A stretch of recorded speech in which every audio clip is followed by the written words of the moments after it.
Hi guys, I promised you a damage assessment and walk around of the Jeep from the recent Rubicon Trail, so I'm going to do that now, show you what happened to the Jeep. First I'll show you some of the minor body damage, and then I'll show you some of the mechanical stuff that broke. So,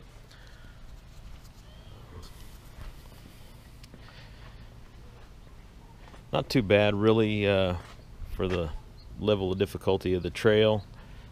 Some very minor body damage on this side here. That split was already there. Did that in Colorado last year. Couple of different scrapes on rocks here on this rear quarter panel. No denting, just mostly paint scraping. Nothing on the back. No damages there. Worst body damage I got was this right here. I did that within the first 30 minutes of the trail. Picked a bad line, got into a rock, actually dented it up a little bit right there, and then I got another scrape here, and I got a dent there. I don't know how that dent happened, probably a tree. But those dents are easily pushed out. Probably won't do anything with the paint. But then a little scrape here, and that just rubbed the paint off from my GoPro mount. And then finally just a little dent here on the fender. Mechanicals, really the biggest issue was this steering knuckle end that snapped off right here where the tie rod goes through.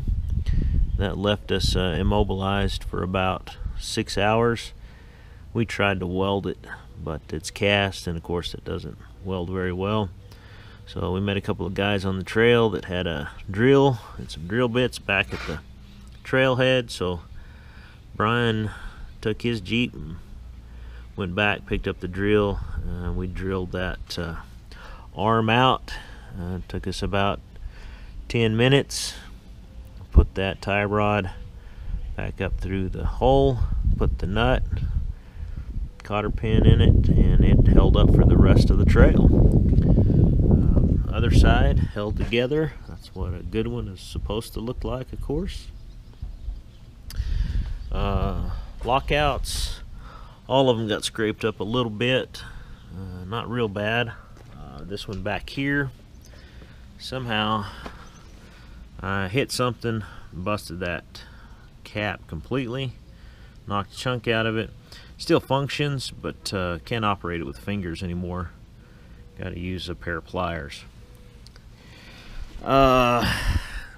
Underneath looks pretty good. The springs, the U-bolts, held up very well as far as they're hanging down. Didn't have any issues with those. I got one ding on that U-bolt right there, but considering how far those are hanging down, I should have cut them off before I went, but I didn't, and to not have any damage on those is pretty lucky. Nothing on the differential. All that looks good.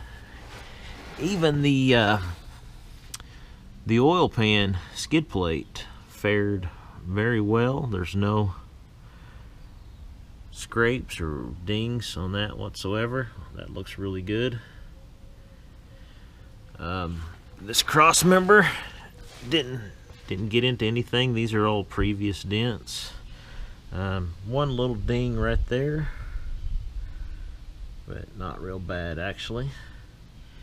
The biggest issue was this emergency brake drum that hung up on a rock and broke this section off right here, and still functions, but it created a heck of a vibration as we came off the trailhead and got up to speed because of the imbalance. But I can replace that pretty easy.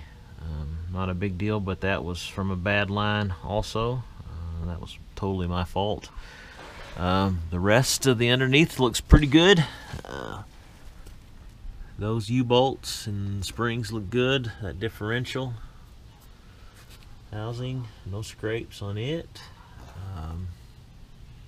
Those springs and U-bolts look pretty good.